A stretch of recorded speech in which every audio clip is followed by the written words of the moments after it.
rekla kako bi ovo bogatstvo naših proizvoda mogli na pravi način i zaštititi i sačuvati, ali i kao takve odvesti ih u Europsku uniju i da oni postanu dio naše visoko vrijedne ponude.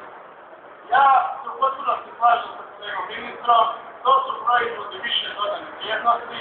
Hrvatska treba da to prezentira, Hrvatska treba da bude proizvođač takvih proizvoda, Hrvatska kroz svoju turističku ponudu ima priliku plasirati, a sutra da ti proizvodi budu u kućicima hrane u zemljim zemljima.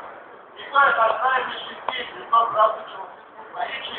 I evo, i ova prilici, i ova stajarska manifestacija, koja je u samo 6 godina postala u zadnjih 2 godina najposjećenija stajarska manifestacija zajedno što Hrvatska ima, vjerujem da sama za sebi govori opravdanosti.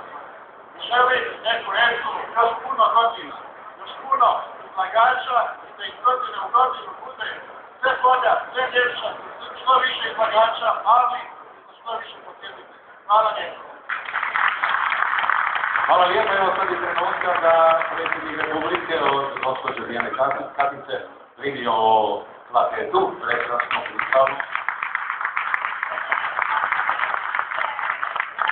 Prve godine, 2003. godine, posebno zahvaljamo na vašem radu.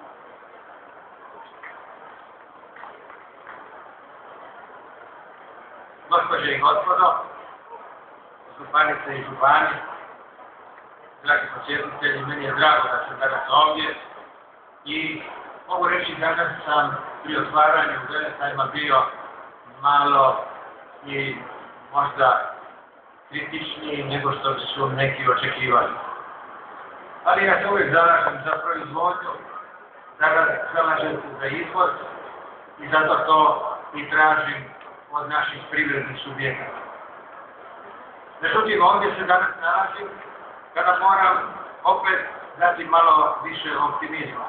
Moram gledati malo više kroz jedne druge naočale, jer ja vidim da je ovdje svjetlo u tunelu.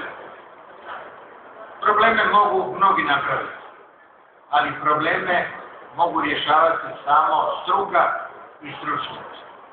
Zato vjerujem u razvoj naše poljoprivrede, naše prehrambene industrije i naš izvoz.